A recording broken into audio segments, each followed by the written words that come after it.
segundo que se para, ¿no? Sí. De Economía. Felicito. Cuenta, señor presidente. Ok, cuenta, señor secretario. Gracias, señor presidente.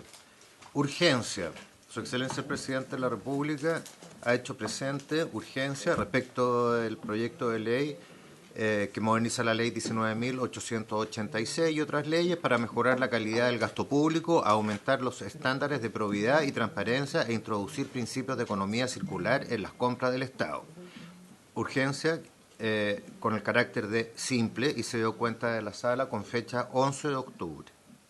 También hay un informe solicitado por esta comisión del analista de la Biblioteca del Congreso Nacional, señor Samuel Argüello, respecto de la comparación entre la directiva europea y la modalidad compra ágil. Eso es, presidente. ¿Observaciones a la cuenta? ¿Algo que agregar? ¿Alguna solicitud? Yo lo veo solo en cosas sociales. Muy bien. Está. Vamos a la tabla.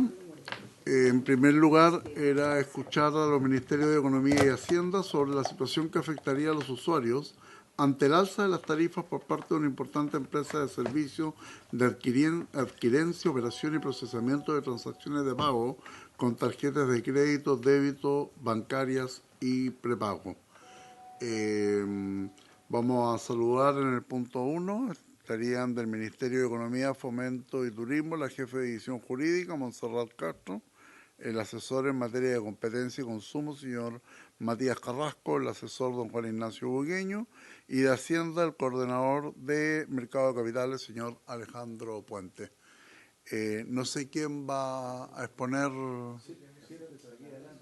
por favor. ¿Don Alejandro Puente? Sí. Bien. ¿Quién va?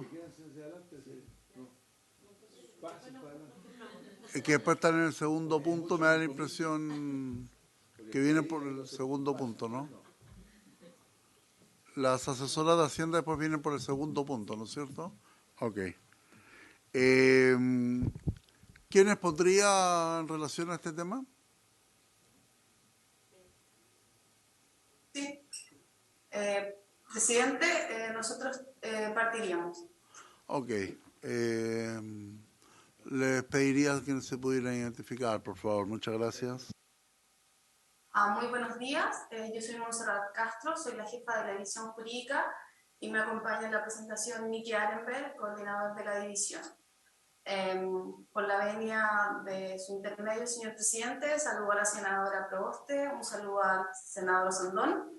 El objetivo de la presentación del Ministerio de Economía es dar un breve recuento sobre el estado judicial en que se encuentra la causa sobre el sistema tarifario de medios de pago.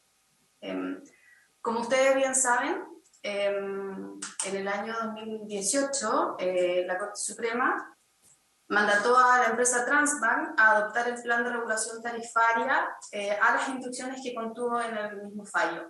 Este fallo es relevante porque estableció los criterios que a través de los cuales Transbank debía establecer su plan de regulación. En términos simples, la Corte lo que le dijo a Transbank es que no podía cobrar un merchant discount distinto al comercio basado en su categoría o rubro, volumen de transacciones o vale promedio por factores similares.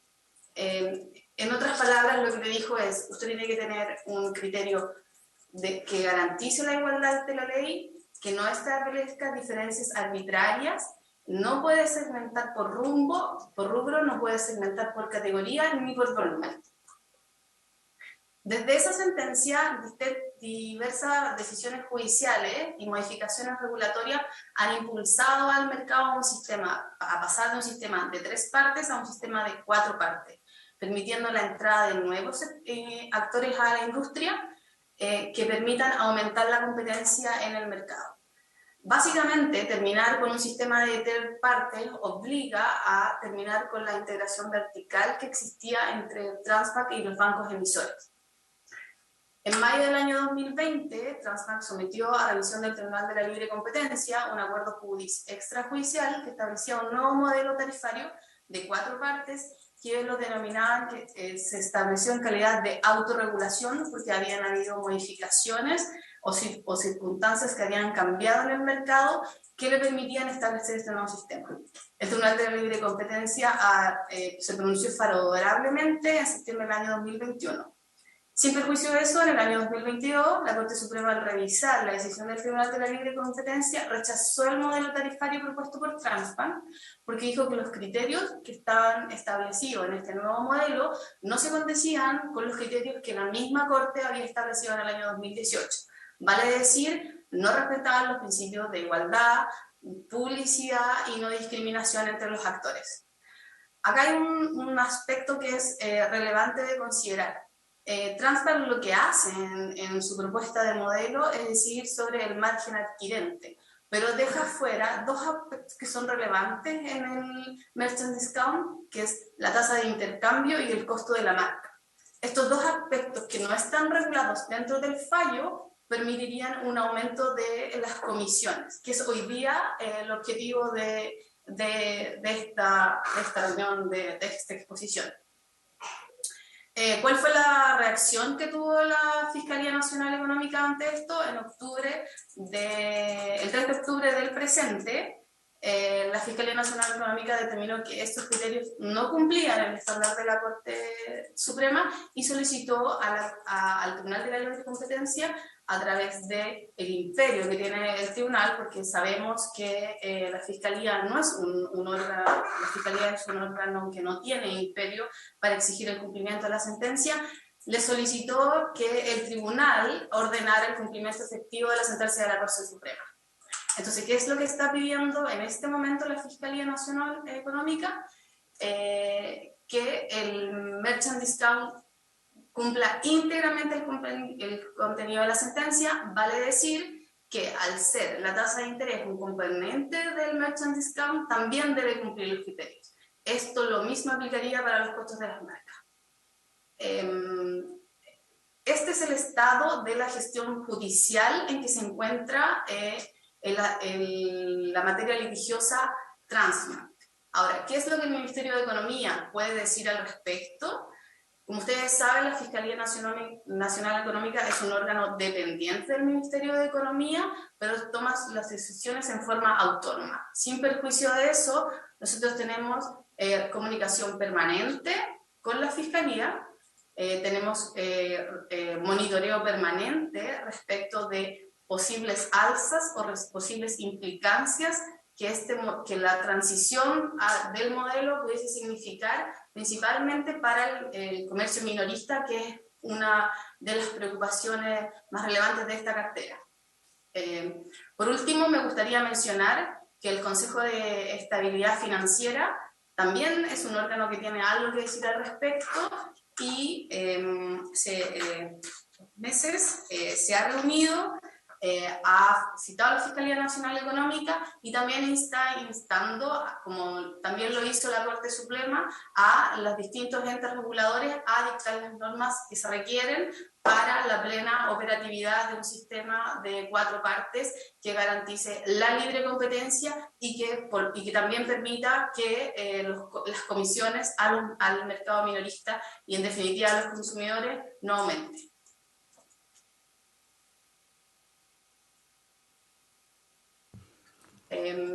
Esto es lo que nosotros podemos señalar respecto a la gestión pendiente en los términos precisos sobre las diferencias entre cada uno de los mercados. Me gustaría, por intermedio de usted, presidente, que Alejandro Puente pudiese precisar si es que la comisión tuviese alguna pregunta al respecto.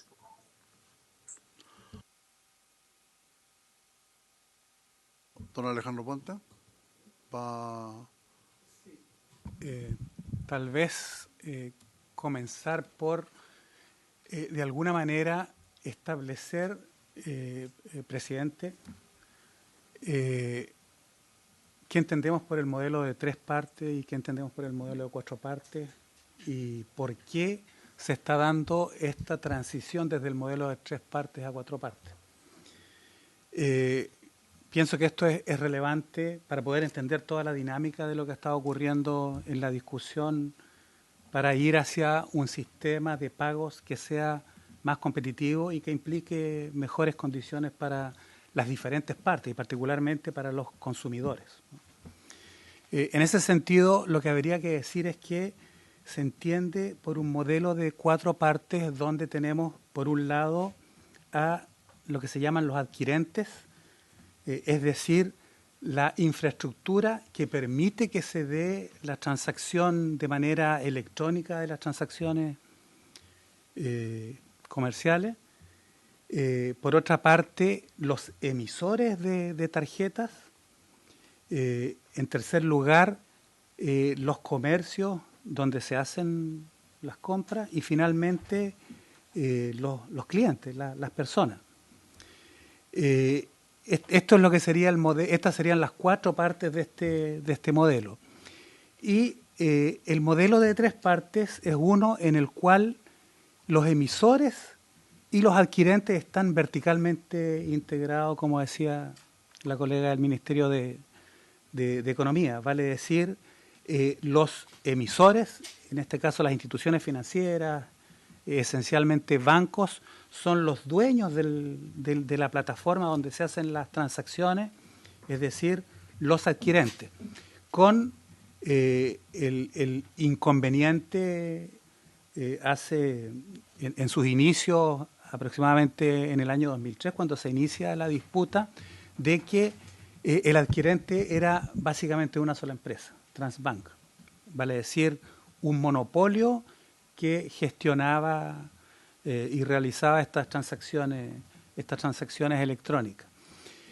Precisamente por la existencia de esta integración vertical entre emisores y adquirentes es que existía la percepción, y de hecho es un primer fallo que hace el antecesor del Tribunal de la Libre Competencia, en el sentido de movernos hacia un sistema más competitivo, un sistema propiamente de 4 partes. E inicialmente se establece como condición de que ninguna institución financiera, ningún banco pueda tener más de un 15% de propiedad de Transbank.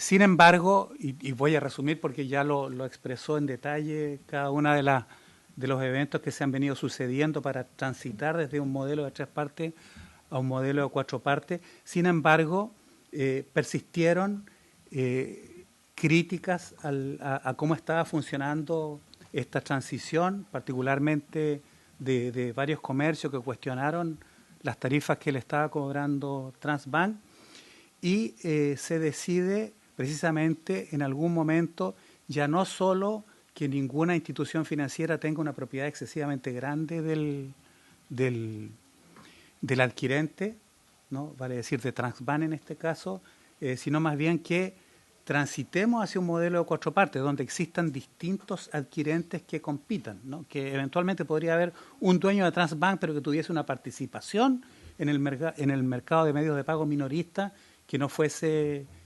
significativa. Y la discusión está planteada actualmente precisamente en el hecho de que hay, de alguna manera, cuestionamiento con respecto a que estamos efectivamente operando en el modelo de 4 partes, es decir, en una situación genuina de competencia en el mercado de pagos. Y esto llevó en su momento, como mencionaban recién, a que la Corte Suprema cuestionara el plan de autorregulación de tarifas que se planteó en su momento Transbank, y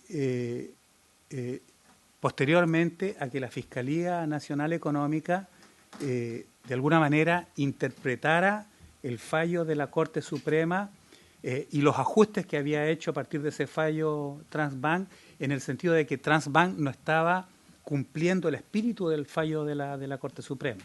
Esto llevó, en definitiva, no solo a que la Fiscalía Nacional Económica de alguna manera cuestionara la interpretación que había hecho Transbank, sino que además fijara parámetros sobre la operación del sistema y particularmente un 0,4% para el total del margen adquirente. Aquí es importante, de alguna manera, recordar que en este modelo de 4 partes, lo que el adquirente le cobra a los comercios, ¿no? Tiene algo que se conoce como el merchant discount, que este merchant discount o tasa mercantil, por traducirlo de alguna forma, tiene varios componentes. Uno de ellos es la tasa de intercambio, otro es el margen adquirente propiamente tal, que es lo que precisamente cobra el adquirente para su operación, y finalmente los que le agregan a este merchant discount las marcas, por ejemplo, Visa, Mastercard, las que de alguna manera emiten, o sea, en realidad son los bancos los que emiten tarjeta, pero con la marca de estas instituciones. Bueno, el caso es que en la interpretación que hace la Fiscalía Nacional Económica del fallo de la Corte Suprema establece un valor, y un valor que tiene que ser plano, además, sin distinción por tipo de tarjeta ni tipo de comercio, de 0,4. Y este 0,4 de merchant discount, que incluye, yo sé que este es un tema más o menos enredado y complejo, pero para ponerlo en términos lo más simple posible, el problema es que esta interpretación que hace la Fiscalía Nacional Económica de lo que fue y que los lleva a definir este merchant discount de 0,4, deja muy poco espacio para que cada uno de los distintos actores que participan de este merchant discount, los emisores, el margen adquirente que es de los propios adquirentes y los dueños de las marcas tengan... Todas las visitas no están escuchando nada. Ya. Yo tengo esto... No es por ti. Ah, Se cortó el Zoom. ya. Ahí, por eso uno nos ve aleteando todo. No están escuchando. Se está mutuado, muteado nosotros. No, debe ser un problema del internet. De hecho, teníamos una presentación donde está... Sí. ¿Ustedes ven? Podrían poner la presentación. Sí. Porque eso... Sí, porque si no es muy probable que yo no esté explicando adecuado. No, un problema que ellos no se cortó el usted, micrófono. Un problema debe ser de nuestro Zoom. Ya. No, pero además Vamos a notificar. para... Nos están pidiendo que notifiquemos estos problemas por internet. Ay, ¿tienen tiempo? ¿Tienen tiempo para explicar los problemas? Porque a mí se nos cae, claro. Yo La lo uso comisión. solo, ya no uso de acá porque no puedo, una entrevista. Escúchame, a ver. Ahora, vamos a ver si escuchan algo. Ahí lo están reiniciando. Ahí está, ya. Perfecto. Yo pediría que fuésemos a la lámina 13, por favor.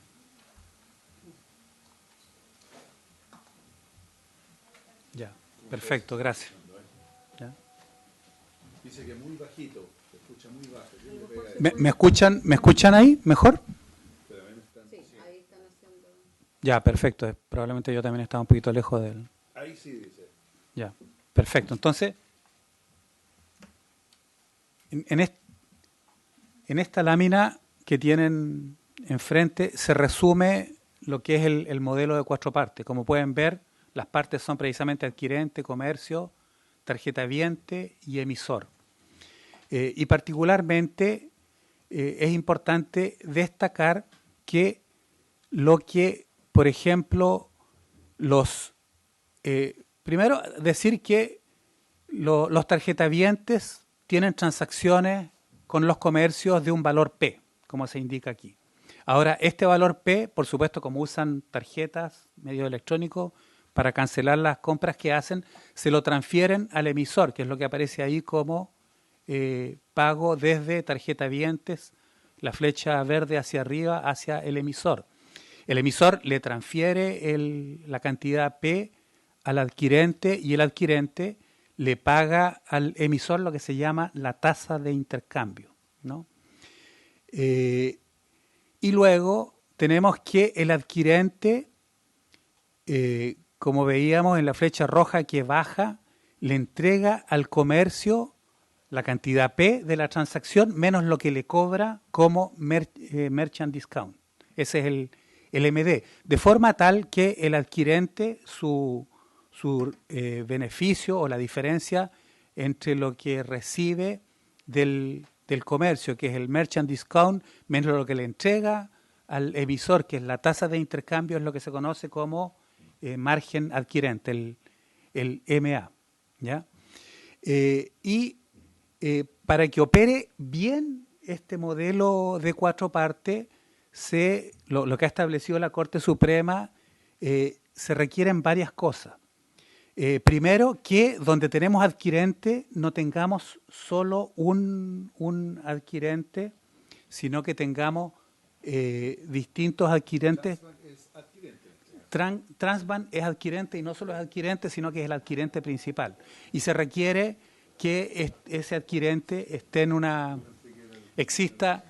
existan distintos actores. De hecho, a partir de los cambios legales que ha habido, han comenzado a aparecer distintos actores, pero Transbank sigue teniendo un peso muy importante, alrededor del 90% del mercado.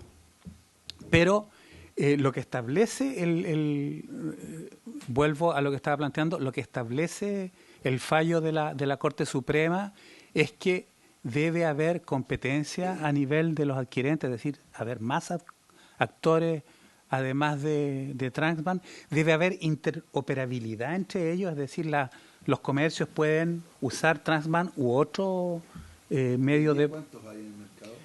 Hay aproximadamente 5 o 6. 5 o 6, no estoy seguro, pero es más o menos esa. ¿No solo con uno? Banco Estado tiene su adquirente, no, pero Santander también tiene su adquirente, y de hecho esto es curioso, ¿no? Porque algunos de estos bancos tienen su propio adquirente y al mismo tiempo son propietarios de parte de Transbank, y lo que han hecho para precisamente aparecer o para que exista competencia entre los distintos adquirentes, ellos han transferido la propiedad a un fideicomiso ciego, de forma tal que no participen en las decisiones, por ejemplo, competitivas de Transbank. Entonces, está funcionando de esa forma, pero todavía con una participación muy relevante de Transbank. Si bien es cierto, en relativamente poco tiempo, en los últimos años, ha habido un crecimiento relativamente importante de la competencia, y esperamos que siga ese proceso. Sin embargo, lo que ha planteado la Corte Suprema es que todavía no se cumplen varias de las condiciones. Una de ellas es que esté definida la tasa de intercambio. La tasa de intercambio, que es lo que le cobran los emisores al adquirente. Fíjense que precisamente el margen adquirente, el MA, en el recuadro superior derecho, es la diferencia entre lo que le cobran los adquirentes a los comercios, que es el merchant discount, menos la tasa de intercambio. Esa tasa de intercambio la fija el comité de tasas de intercambio, que es un comité que se creó hace un par de años atrás, en el año 2021, en agosto del año 2021, y que está constituido por el Banco Central, la CMF, la Fiscalía Nacional Económica, CERNAC y el Ministerio de Hacienda. Tienen representantes en este, pero si bien es cierto son representantes de cada una de estas instituciones, es un comité autónomo, es decir, que toma sus decisiones a partir de el análisis que hace del proceso de funcionamiento del medio de pagos minorista, pero que sus decisiones son esencialmente autónomas, no son mandatados por cada una de estas instituciones. Y este comité, como les decía, fija la tasa de intercambio y fijó transitoriamente, de acuerdo a la ley, en agosto de del 2021 le puso como lapso para fijar la tasa de intercambio transitoria 6 meses. Esta tasa efectivamente se fijó en febrero de este año y ahora está en proceso de fijarse la tasa definitiva. Una de las condiciones que exige la Corte Suprema en su fallo, o que más bien plantea la Corte Suprema en su fallo, es que para que tengamos efectivamente un modelo de 4 partes funcionando, tiene que estar fijada esta tasa de intercambio por parte del Comité de Tasas de Intercambio. Tiene que haber interoperabilidad entre los distintos actores, adquirentes y subadquirentes, porque además aquí hay que señalar que también hay lo que se llaman subadquirentes, que se conectan a los adquirentes para poder realizar los pagos, y por lo tanto la interoperabilidad en este caso es fundamental para que puedan funcionar estos actores y aumentar la competencia. Y adicionalmente, una de las condiciones que pone también la Corte Suprema es que exista competencia entre las marcas, ¿no? Ese es otro de los... Entonces, actualmente estamos en ese proceso de transición a un modelo que opere de acuerdo a lo que se espera que sea un modelo de competencia, un modelo de 4 partes. Y aquí yo creo que es importante señalar que desde el Ministerio de Hacienda hemos estado trabajando, y no solo del Ministerio de Hacienda, desde las distintas instituciones del Estado que tienen que ver con medios de pago, particularmente el Banco Central, la CMF, el propio Ministerio de Hacienda. Hemos estado ocupándonos de este tema, de que se dé de una manera lo menos dañina, por decirlo de alguna forma, para los distintos actores, particularmente los consumidores, esta transición. Y de hecho esto se abordó en el último Consejo de Estabilidad Financiera del 7 de octubre, donde salió un comunicado donde precisamente el Consejo de Estabilidad Financiera plantea que este es un tema relevante a abordar, avanzar hacia el modelo 4 partes. De hecho, le da un respaldo al Comité para la Fijación de Tasas de Intercambio y le ofrece todo el apoyo para que precisamente se cumpla uno de los objetivos para poder llegar al modelo de 4 partes, es decir, que se pueda fijar la tasa definitiva de intercambio, de manera tal que estamos en un momento donde además es importante recordarlo, la Fiscalía Nacional Económica le hizo la petición al Tribunal de la Libre Competencia que establezca si la interpretación que hace la Fiscalía Nacional Económica del fallo de la Corte Suprema es correcta.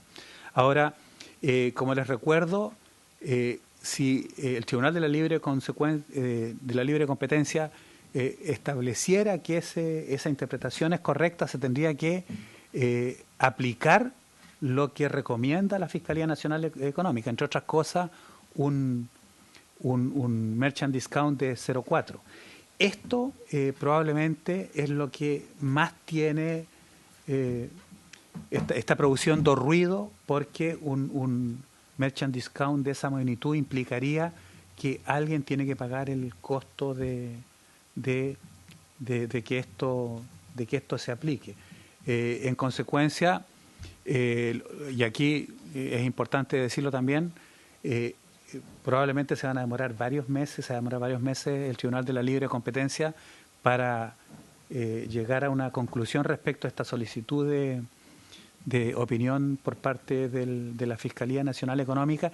Y hay tiempo en este lapso para que efectivamente se cumplan en esencia las condiciones para poder hablar de que está operando el modelo de 4 partes y efectivamente nos lleguemos a una solución más bien de intervención en el mercado. Bien, disculpen lo largo, pero es un tema más o menos complejo, presidente, así que cualquier duda a disposición de ustedes. ¿Pasa la palabra? Si me permiten, yo voy a hacer una consulta. A mí me tocó ver esta ley en la Comisión de Economía del periodo anterior, la ley 21.365 del 19 de julio del 2021.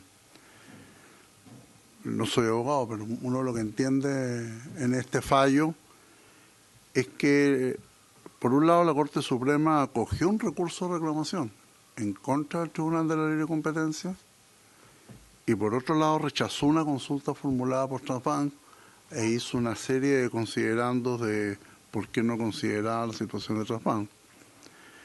Usted dice que efectivamente se constituyó el comité después de que se publicó la ley del 19 de julio de 2021, en la cual en ese comité había que finalmente era vinculante, pero claramente dice la Corte Suprema que hay una ausencia de regulación de las tasas de intercambio. Es decir, hay algo que el Estado, a través de este comité, no hizo después que se publicó la ley, porque había que establecer un procedimiento en la cual se iban a fijar los límites transitorios para establecer una cuantía, una máxima cuantía. Es decir, iban a haber una tasa de intercambio provisoria por 6 meses. Y esa tasa de intercambio yo creo que no existen o no existió. Entonces, desde esa mirada, finalmente, aquí no estamos hablando de un problema de gobierno, estamos hablando de un problema de Estado, ya en que tenía que constituir un comité, en que tenía que determinar una cuantía, en que esa cuantía se fijaba a través de una tasa de intercambio transitoria que duraba 6 meses, que era vinculante, y en donde finalmente las consultas son, primero, no lo pueden responder ustedes, pero la Corte Suprema se refiere tangencialmente a esta situación. En segundo lugar, se cumplió con la ley, se cumplió con lo que mandataba la ley de fijar esta tasa, porque estamos en un problema en que si estuviésemos, no sé si pasamos los 6 meses de esta tasa de intercambio que tenía que fijar el comité y luego de eso se produjo esta situación y por último, cuando se analizó esta ley, era porque se estaba dando fidelidad por parte de la ley, por parte de los organismos del Estado, por parte de las empresas, de que iba a haber transparencia y que no se iban a subir los precios, los valores de estas tasas de intercambio. Entonces, como que, en definitiva, su consulta, claro, es técnica, está enfocada, pero yo siento que aquí hay algo que no se cumplió en torno a el proceso que fijó la ley para que finalmente esto se ajustase y se pudiese comenzar a operar con todas las normas de probidad y transparencia. Esa es mi consulta. Presidente, bueno, lo primero, señalar que yo entiendo que lo que dice la Corte Suprema es que todavía no estamos en el modelo de 4 partes porque no se ha fijado la tasa definitiva de intercambio. Porque... No, la ley lo que decía es que se tiene que fijar, una vez que se implantó la ley, ¿no? Se da 6 meses para la fijación de la tasa transitoria. Esto se hace efectivamente en febrero de este año, es decir, exactamente a los 6 meses de promulgada la ley. Y de hecho, si vamos a la lámina 7, por favor, ahí pueden ver las tasas de intercambio que fijó el Comité para las tasas de intercambio en esa fecha. Ahí estamos. Eso ahí. Fíjense que no es la lámina... Sí, es la lámina 8, perdón, la lámina 8. Fíjense que ahí está los límites para la tasa de intercambio que fijó el Comité para la fijación de la tasa de intercambio.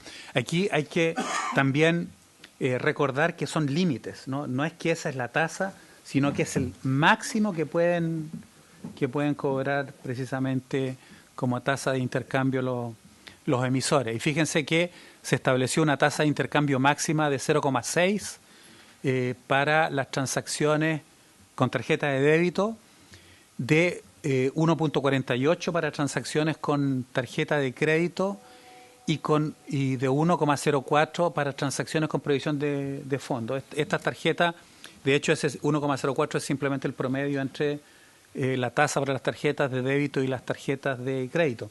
De manera tal que actualmente están operando esas tasas transitorias mientras se llega a la tasa definitiva. Habría que decir también que actualmente se está en el proceso de determinación de las tasas definitivas. Ya hay una consultoría que solicitó el Comité para la Fijación de la Tasa de Intercambio y esta consultoría debiese entregar resultados antes de 2 meses, de forma tal que podamos ya hablar de que tenemos tasas definitivas de intercambio. Ahora, por supuesto que hay actualmente algunos actores que opinan que estas tasas son muy altas, particularmente las tasas, por ejemplo, para las tarjetas de débito, y comparan y mencionan la experiencia de otros países, particularmente el caso de Canadá e incluso la Unión Europea, donde existen tasas de intercambio mucho más bajas. En el caso de la Unión Europea, para tarjetas de débito alrededor de 0,2 y tarjetas de crédito alrededor de 0,3. ¿Ya? Sin embargo, aquí es bien importante recordar que las condiciones que determinan los costos de muchas de estas operaciones son bien distintas. Particularmente es importante recordar, por ejemplo, que los costos de la operación de estas tarjetas incluyen, por un lado, costos por fraudes, ¿no?, que son relativamente recientes en Chile luego de la promulgación de la ley de fraudes, y también costos financieros. Y los costos financieros, en el caso especialmente de las tarjetas de crédito, son particularmente relevantes desde el punto de vista de que han cambiado las condiciones financieras notablemente a las que teníamos antes de la fijación de estas tarifas. Aquí hay que recordar que el costo de fondeo, de partida, el costo de la TPM, la tasa de política monetaria del Banco Central, era bastante inferior, un promedio en torno al 2%, por ejemplo, el año 2021, y hoy estamos hablando más bien de alrededor de 10%, es decir, 5 veces más alta. ¿Por qué hay costos financieros en el uso, por ejemplo, de las tarjetas de crédito? Porque muchas veces, como todos nosotros sabemos, cuando uno usa la tarjeta de crédito tiene la opción de pagar en 3 cuotas y a veces en muchas más cuotas. En cambio, al comercio o a la institución que está haciendo la entrega del bien o servicio, se le entrega el dinero inmediatamente. Entonces, esa diferencia entre el pago y el cobro posterior de este financiamiento tiene un costo que está incluido también en esa tasa. Y en ese sentido, por eso es que tenemos diferencia entre la tasa para débitos y la tasa para créditos. Los costos son claramente distintos, y en ese sentido también resulta difícil entender el criterio de fijar una tasa plana para distintos tipos de tarjetas, porque efectivamente, objetivamente hay costos distintos. En ese sentido también cuesta entender los cuestionamientos o los señalamientos en términos de que necesariamente tiene que haber una baja sustancial en las tarjetas, porque las condiciones de costos han cambiado objetivamente. Entonces, si bien es cierto, ciertamente probablemente vamos a tener una baja en en algunos de los componentes del merchant discount, particularmente en la tasa de intercambio, que es lo que fija el comité para la fijación de la tasa de intercambio. Esto, por supuesto, va a implicar algunos cambios en la forma como operan estas tarjetas. Cosas como 3 cuotas sin intereses seguramente van a desaparecer. Y hay gente que usa las tarjetas para financiarse de esa manera porque simplemente no se va a poder cubrir los costos. Pero volviendo al punto inicial, efectivamente estamos con tasas transitorias y en el proceso de fijación de las tasas definitivas, que nos debe tardar mucho más de 2 meses, como está establecido por el Comité de Fijación de la Tasa de Intercambio. Gracias, presidente. El artículo 9 de la ley habla en relación a la revisión de los límites de la tasa de intercambio. Y si finalmente el comité la fijó en el mes de febrero, dice claramente que cada 6 meses debe juntarse este comité. Por lo tanto, frente a los niveles de inflación que está viviendo el país y la difícil situación económica, no debería ya haberse juntado el comité y nuevamente haber hecho una reestructuración en función de las atribuciones que tiene al interior de la ley el comité. Sí, presidente. Bueno, primero decir que no puedo hablar por el comité, pero como nosotros, como Ministerio de Hacienda, tenemos la Secretaría Técnica del comité, conozco bastante bien su funcionamiento y puedo decirle que se reúnen semanalmente. O sea, se reúnen semanalmente y hay toda un cronograma de distintas tareas, no solo que se realizaron para la fijación y después revisión que se ha venido dando de la tasa transitoria, sino que también en todo el proceso de definición de la tasa definitiva. Tienen consultas, entiendo, quincenales con los consultores que están en el proceso de fijación de la tasa definitiva. Pero le reitero, esto es como Ministerio de Hacienda, nosotros por supuesto que hemos participado, o el Estado, donde el Ministerio de Hacienda es parte, ha participado de la construcción de esta institucionalidad para el funcionamiento de los medios de pago minoristas y por lo tanto estamos permanentemente ocupados de que esto esté funcionando adecuadamente, si bien yo no soy por supuesto, vocero ni mucho menos del Comité de Tasas de Intercambio. Muchas gracias. Lo que pasa es que tal como le comentaba, el artículo 9 es como bien específico en esta materia. En el último párrafo, y lo voy a leer textual, sin perjuicio de lo anterior, el comité sesionará regularmente y nunca más allá de 6 meses. Por lo tanto, coincide con lo que usted menciona, que pueden estar semanal o quincenalmente. Sigo, entre una reunión y la siguiente, con el objeto de evaluar si han ocurrido cambios sustantivos en el mercado de medios de pago que a su juicio justifiquen la revisión y en su caso la determinación de nuevos límites a las tasas de intercambio antes del plazo indicado en el inciso primero de este artículo. Entonces, obviamente, frente a la situación que estamos estudiando y analizando en esta comisión, por lo menos yo tengo la convicción de que han sucedido en materia económica situaciones que pudiesen haber permitido de que este comité hubiese tomado alguna determinación en beneficio de los clientes, porque lamentablemente los únicos que pierden acá son los consumidores. No sé si hay consultas por parte de los señores miembros de la comisión.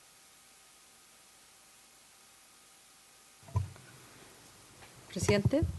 No, mire, más que pregunta, creo que sería muy bueno tener una respuesta formal a la consulta que usted ha hecho, presidente, porque creo que aquí hay una distancia bien grande entre lo que está descrito en la ley y finalmente lo que se está haciendo. Entonces creo que esto amerita una respuesta formal. Pues espero que ahora no se paren ni se vayan.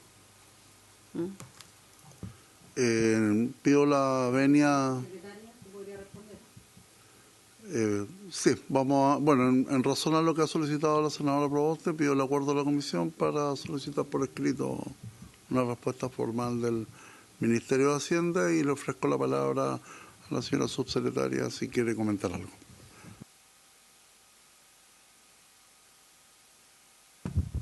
Por su intermedio, presidente.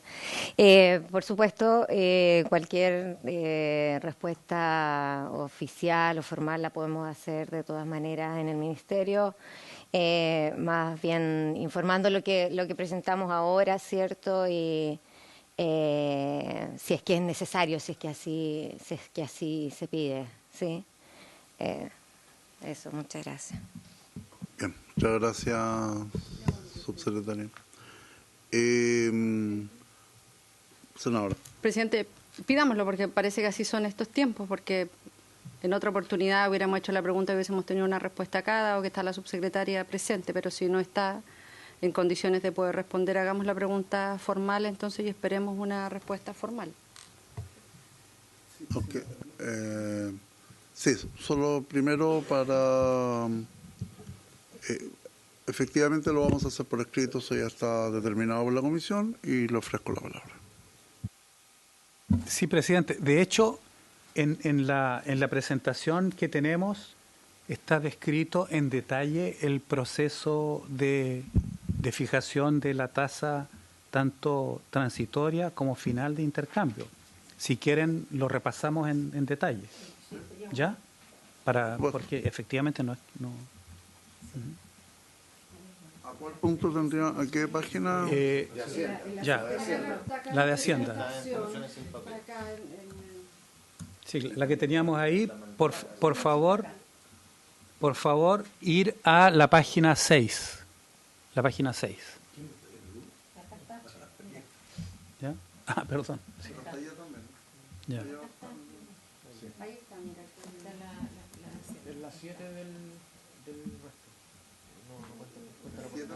Sí, donde dice comité para la fijación del límite a las tasas de intercambio, ¿no? Uno de 5. Entonces ahí, bueno, se parte precisamente con el primer hito de esto de la constitución del comité, que es el 6 de agosto del 2021, donde se crea el comité para la fijación de límites a las tasas de intercambio CTDI mediante la publicación de la ley 21.365, ley de tasas de intercambio. Los primeros límites transitorios a las tasas de intercambio debían fijarse dentro de los primeros 6 meses desde la entrada en vigencia de la ley, ¿no? El cumplimiento a la obligación del artículo 8 de la ley de tasas de intercambio, en cumplimiento, el CTDI solicitó la contratación de un asesor con el objeto de analizar y comparar las posibles metodologías, determinar la información necesaria para calcular los límites, proponer el cuestionario requerido para la prueba de la indiferencia, entre otros fines. Después, si quieren, les puedo explicar de qué se trata esto de la prueba de la indiferencia, que es una de las metodologías para fijar la tasa de intercambio. Solicitaron información necesaria para la determinación de los límites a emisores. Esto es el Comité para la Fijación de la Tasa de Intercambio, ¿no?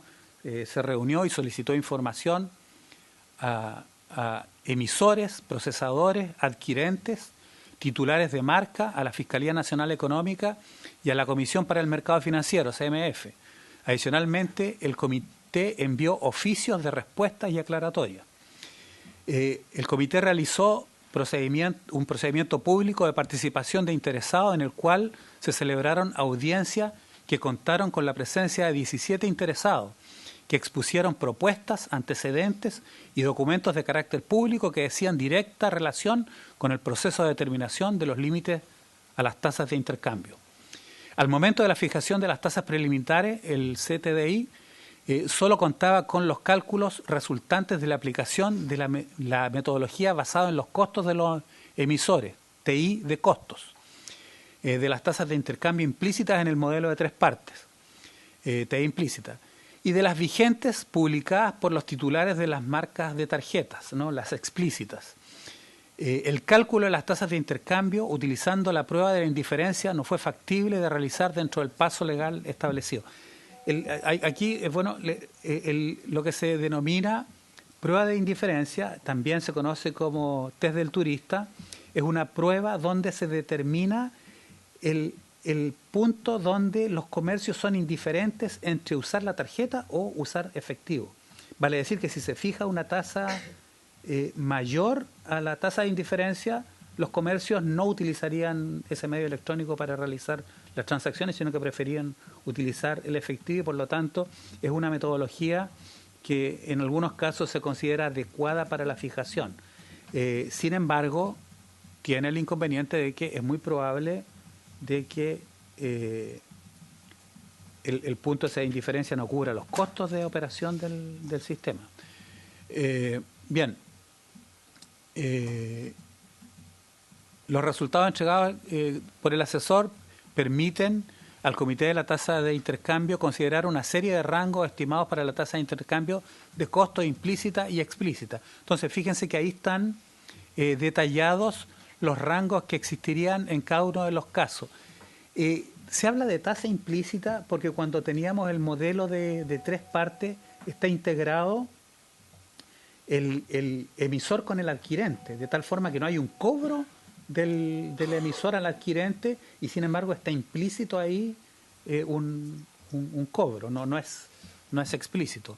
Y esos son los que se calcularon de acuerdo al 0,58 para la tasa de débito y 1,30 para las tarjetas de crédito. Después están las tasas explícitas promedios que existían al momento de la fijación de los límites máximos, que eran de 0,64 y 1,23.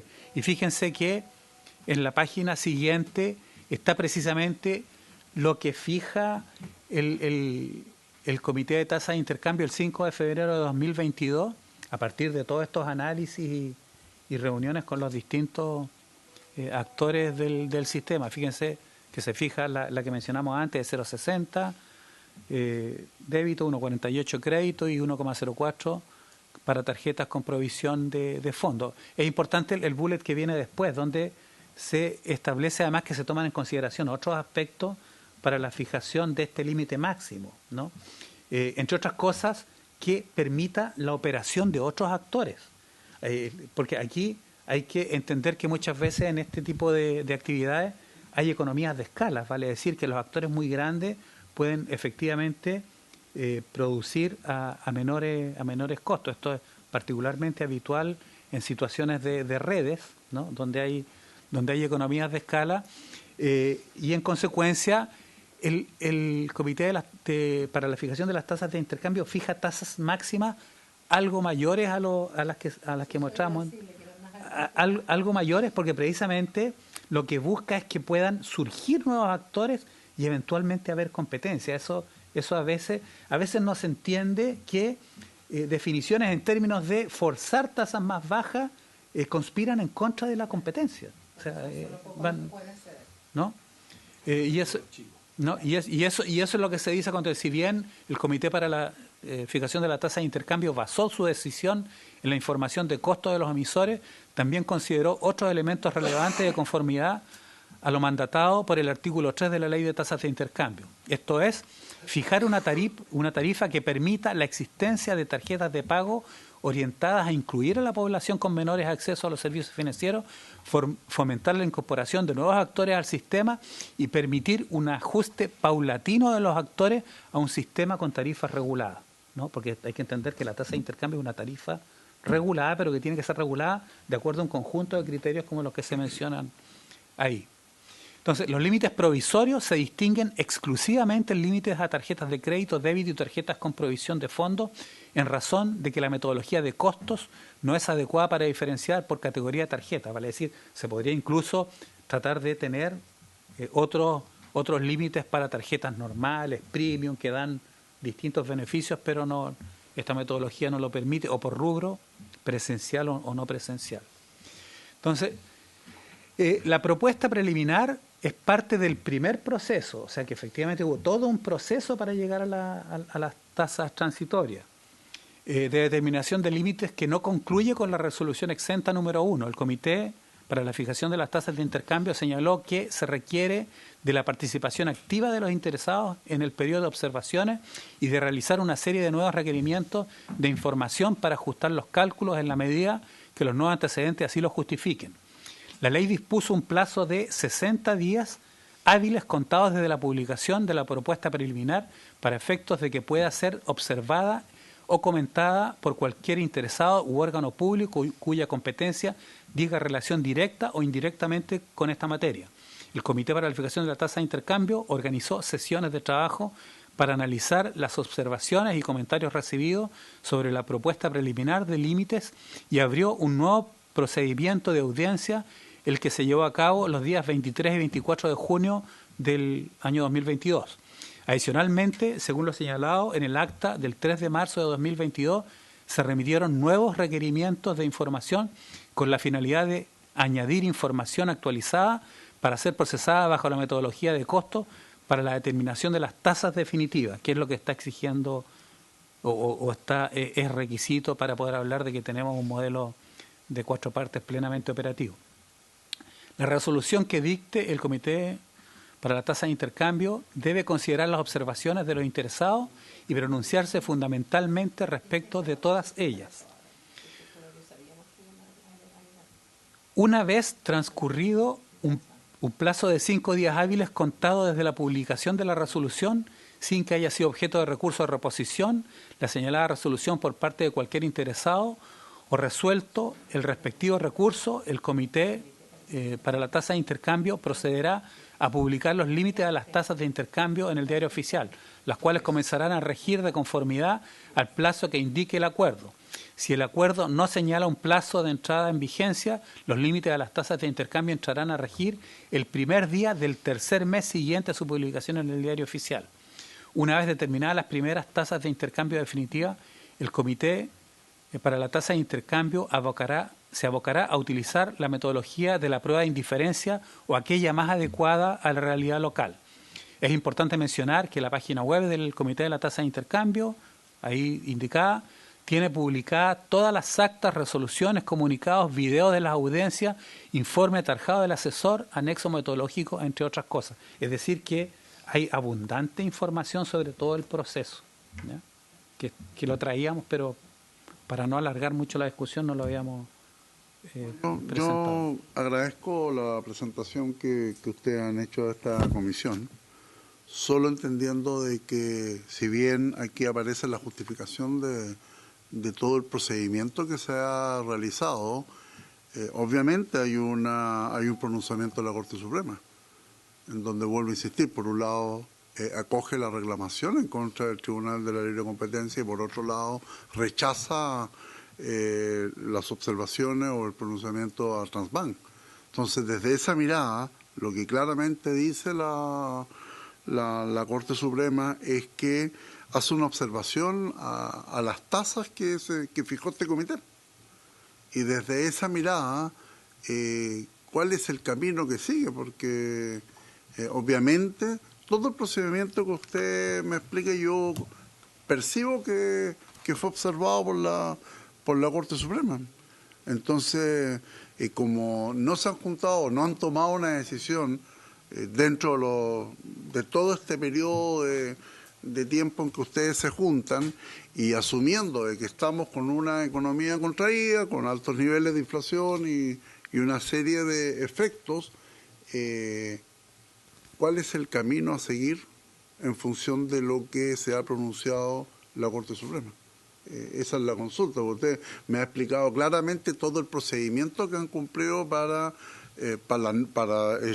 poner en vigencia la norma que partió en julio del año 2021 y que a partir se juntaron los 30 días siguientes, luego el comité funcionó en febrero, luego ha seguido funcionando, pero no han tomado decisiones y hay una observancia por parte de la Corte Suprema, hay un fallo. Y en ese sentido, no sé qué viene. Sí, presidente. Déjeme responderle que una de las cosas que dice el fallo de la Corte Suprema, que que esa es mi interpretación, es que respeta la institucionalidad y de hecho particularmente la potestad que tiene el Comité para la Fijación de la Tasa de Intercambio de realizar esta tarea, de fijar esa tasa. Ahora, la Corte Suprema básicamente lo que está cuestionando es la fijación de el merchant discount por parte de Transbank, ¿no? Particularmente después la interpretación que hace la Fiscalía Nacional Económica, de alguna manera, y específicamente con la fijación del 0,4, impone restricciones claras a la tasa de intercambio, porque ciertamente la tasa de intercambio es parte del merchant discount. Y si se fija, por supuesto, un merchant discount que es menor a lo que sería la tasa de intercambio, bueno, es claro que esto es inviable desde el punto de vista de los otros componentes del costo del merchant discount. Ahora, ¿cómo salir de este tema, de esta interpretación que hace la Corte Suprema, o más bien del fallo de la Corte Suprema y la interpretación que hace la Fiscalía Nacional Económica? Es precisamente avanzar hacia la operación adecuada del modelo de 4 partes, donde la propia Corte Suprema establece que para que se pueda considerar que está, y el Tribunal de la Libre Competencia, de que estamos en operación del modelo de 4 partes, tiene que estar fijada la tasa definitiva, tiene que haber plena interoperabilidad y competencia en las marcas, ¿no? Senador Sandón. Gracias. Por su intermedio, preguntarle unas cosas muy básicas, porque estoy medio confundido. Primero, la Corte Suprema, ¿no es cierto?, define esto o ratifica lo de las 4 patas, ¿no es cierto? No sé cómo lo puede hacer la Corte Suprema cómo lo puede hacer o decir que existan más oferentes, ¿cómo se llaman los que están adquirentes? Porque eso es un tema del mercado, no sé cómo lo puede hacer la Corte, digamos. Y segundo, si esto y todo este procedimiento que me parece lógico, porque eso tiene que ser un precio regulado, ¿no es cierto?, entre comillas, por los intereses, o sea, por la tasa que le ponen, entonces, ¿por qué Transbank subió el precio? No lo entiendo. Sí, eso es lo que quiso nomás. Pero ¿y dónde está el organismo fiscalizador? ¿Existe un organismo fiscalizador? Porque ese es el tema, porque si hay algo regulado, como que no sé. Ya, esa es una pregunta. Por eso, porque como que no entiendo que... Por este acuerdo, la Suprema pone... ¿Ellos llegaron a la Suprema? ¿Quién fue a la Suprema? La Suprema respecto del acuerdo extrajudicial entre Transbank y la Fiscalía Nacional Económica. Ah, perfecto. Ah, ya. Ese es un tema. Y el otro tema es que... a ver si me puede, con pera y manzana, explicar. Hay una problemática muy, muy popular que es el famoso cobro del Banco Estado a las cuentas RUT, ¿ya? Que son, no sé si ahora, pero eran 300 pesos, digamos. Que creo que es muchísimo más que esto, digamos. ¿No es cierto? Entonces, si yo tengo una cuenta corriente, yo tengo en el Banco de Chile, a mí no me cobran, ¿ya? Pero yo tengo una cuenta RUT que me cobran 300 pesos. Eso no está regulado, porque me da la impresión, puedo estar equivocado, que si a mí me cobraran en el banco, es mucho menos, porque es lo que en teoría pagan por mí ellos, no sé, lo recobrarán de otra forma, que es lo que el Banco Estado le cobra a su usuario. ¿Se puede eso? O sea, bueno, claro que se puede, pero no debería estar regulado, no debería el Banco Estado cobrar lo mismo que puede cobrar Transbank, por ejemplo, porque ahí claramente deben cobrar lo de Transbank más un fee, de todas maneras, debe haber una diferencia. ¿O no hay esa diferencia? No sé si me explico, porque no... Gracias. Presidente, por su intermedio, para responderle al senador, aquí es importante resaltar que lo que está regulado es la tasa de intercambio, no el merchant discount. Entonces, la tasa de intercambio es solamente la parte esa que veíamos en la gráfica de el cobro que le hace el emisor al adquirente. Ahora, el merchant discount es otra cosa que incluye otros componentes, por ejemplo, lo que cobran las marcas, ¿no? Las marcas, por ejemplo, Visa, Mastercard, a eso me refiero, que no está dentro de la tasa de intercambio. La tasa de intercambio es simplemente el cobro del emisor de las tarjetas al adquirente, de forma tal... ¿El banco? No, el adquirente es Transbank. No, claro, sí. El emisor es el banco. Entonces, la tasa de intercambio, esa es la parte que está regulada del sistema de pago. Exacto, sí, y se fijan límites máximos por tipos de tarjeta. Ahora, o sea, el banco le podría cobrar por el servicio lo que quiere a las personas indistintamente de eso, que es lo que hace el Banco Estado. O sea, lo que pasa es que además hay comisiones que están fuera de este tema. Lógico, yo supongo que hay un montón de cosas y el funcionamiento del sistema y todo, estoy de acuerdo. Pero que quiero entender por qué a mí no me cobran en una tarjeta y en la otra sí me cobran 300 pesos. Y en la de gente más pobre es la que le cobran y a la otra... No leyó el contrato. Sí. Tiene la palabra la senadora Carmen Gloria. Yo solo decir que me tocó bien la tramitación de este proyecto el año pasado, nos tocó verla en la comisión y yo creo que era predecible lo que está ocurriendo, sinceramente. O sea, había una resistencia que era muy importante, lo de recordar, y debe estar escrito incluso en las actas de secretaría de las presentaciones de algunas empresas, no las voy a nombrar porque no tiene sentido hoy día, que efectivamente no veían con buenos ojos este sistema de 4 partes. Entonces, en este proceso de adecuación que es propio de algo que está comenzando, era evidente que iban a ocurrir estas cosas. Yo sigo creyendo que el sistema es bueno, que abre el espacio a más competencia y eso sin duda favorece el acceso al crédito a todos de manera más universal. La competencia siempre es buena en el mercado. Lamentablemente, además, estamos en una época muy compleja desde el punto de vista económico y eso también influye, pero yo creo que hay que dejar que la institucionalidad funcione. Es probable que hayan ajustes que haya que hacer, quizás a reglamentos, a normativas, pero a mí no me extraña lo que ocurre hoy día con la situación que hay con Transbank, porque era predecible para quienes estuvimos en las presentaciones de estas empresas el año pasado. Pero creo que lo que se hizo fue lo correcto y que el sistema se mejora. Esa es mi opinión. Voy a ofrecer la palabra al Ministerio de Economía que nos está solicitando. Sí, por su intermedio, presidente, a nosotros nos gustaría reforzar la idea de que acá existe una gestión pendiente y tanto la decisión de la Corte Suprema, el cumplimiento forzado que ha solicitado la Fiscalía Nacional Económica al Tribunal de la Ley de Competencia, es algo que eventualmente todavía podría volver a ser conocido por la Corte Suprema. Entonces estamos todavía judicialmente en veremos respecto de lo que va a pasar.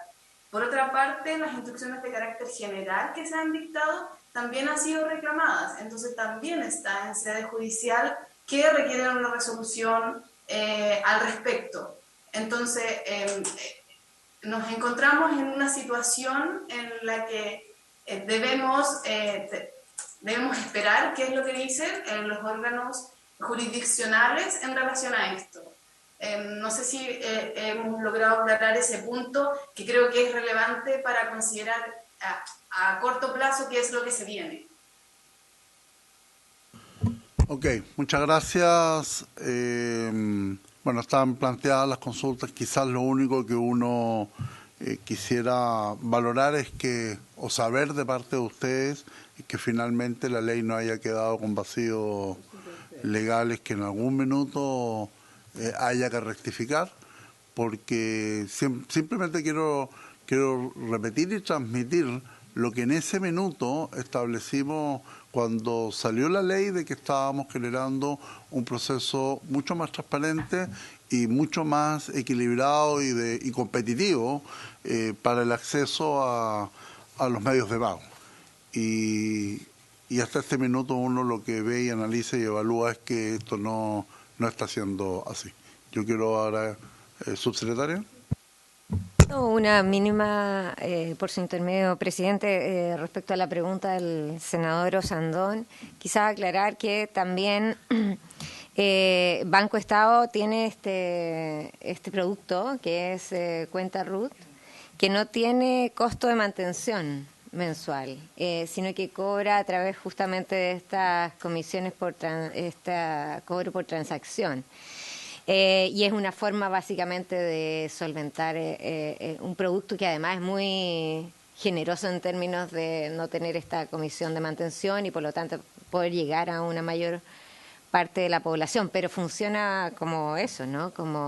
No como un subsidio, sino que como un producto del Estado, o sea, del Banco Estado, sí, eso simplemente. Subsecretaria, si lo único que no conversa es con siempre la solicitud que se hace para que la gente utilice estos medios de pago y no pague en efectivo, para que no le roben.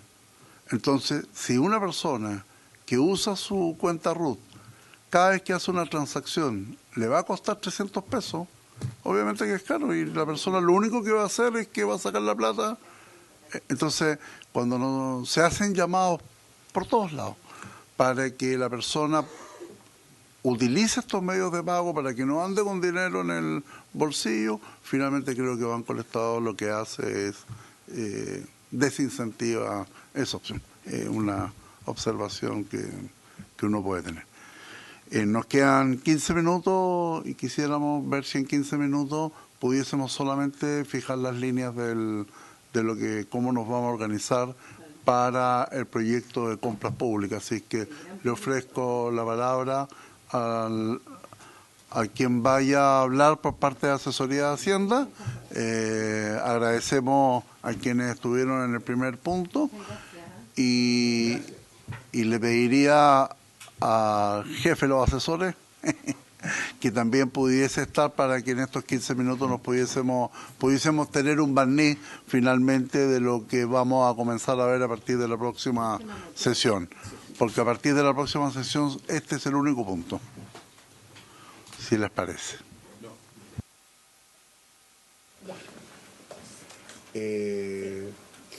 ¿Parto yo? Sí. Sí, voy a darle. Bueno, nosotros trabajamos con el Ministerio, largas sesiones de trabajo los días jueves en Santiago, y por varios meses, que se tradujeron en varios paquetes de indicaciones, ¿ya? Incluso el último paquete de indicaciones incorporó temas que se fueron planteando aquí en la misma comisión en el periodo de audiencias, cuando se conocieron el primer paquete de indicaciones. Y incluso en el último paquete de indicaciones, el Ejecutivo retiró indicaciones presentadas previamente, básicamente en el sentido de ir acogiendo los planteamientos de los senadores de la comisión en función de tener un acuerdo y entendiendo que una modernización del sistema de compras públicas requería el máximo de acuerdo. El único punto en el cual no arribamos a acuerdo es el punto de reforzamiento de Chile Compra, el reforzamiento profesional y tecnológico, y que es una materia que quedamos de discutirlo aquí en la comisión. El resto de las materias hay acuerdo y nuestra idea es que, como algunas coinciden con indicaciones parlamentarias que se presentaron previamente y que la mayoría son inadmisibles, es que en su momento, cuando veamos el articulado, estas se retiren porque fueron acogidas por el Ejecutivo, ¿ya? Lo que nosotros le pedimos al Ministerio de Hacienda como introducción para esta conversación larga es que hiciera un breve panorama de las indicaciones temáticas que sirvieran de anticipo a lo que pudiera ser el orden como vamos a discutir las materias. Por ejemplo, este proyecto parte con la cobertura, pero la cobertura no se ve en un solo artículo.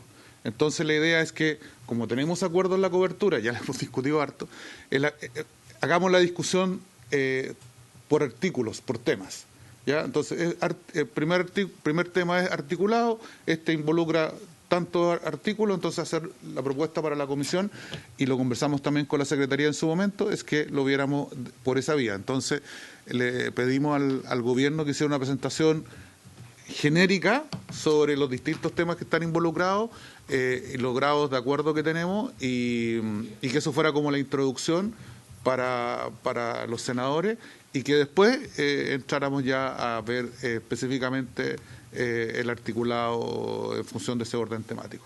¿Ya? Muchas gracias, Julio. Señora subsecretaria. Muchas gracias, presidente, por su intermedio.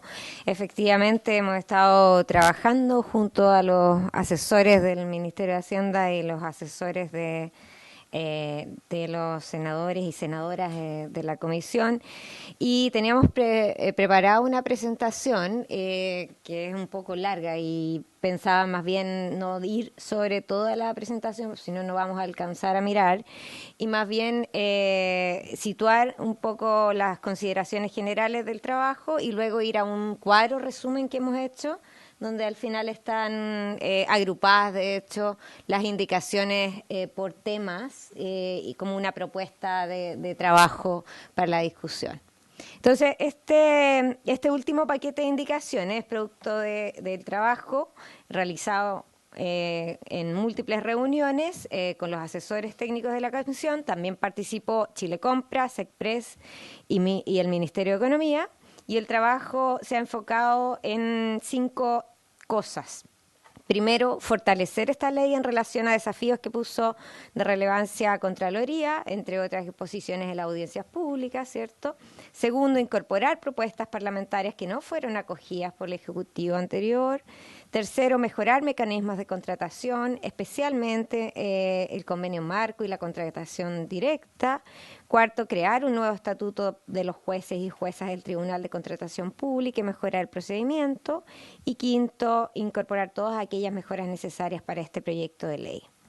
Así que, como consecuencia, se han presentado un amplio número de indicaciones que recogen un consenso amplio en la materia de modernización del sistema, y son las que se exponen a continuación. Entonces están ahí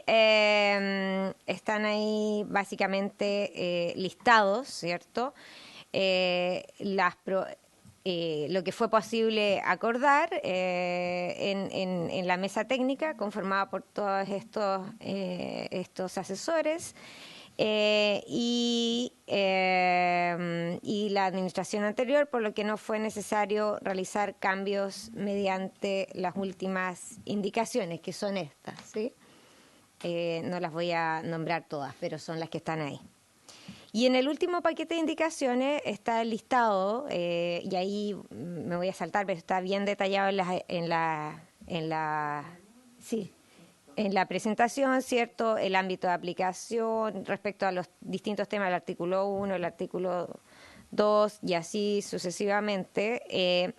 Y esto está agrupado en la última página. Nosotros pusimos un cuadrito, en la penúltima, perdón, como una guía de votación. Entonces está en el tema sobre el cual se trata, el artículo al cual se refiere, sí, de ese tema, la indicación con consenso, el número de indicación, y las indicaciones subsumidas y o reemplazadas, ¿sí?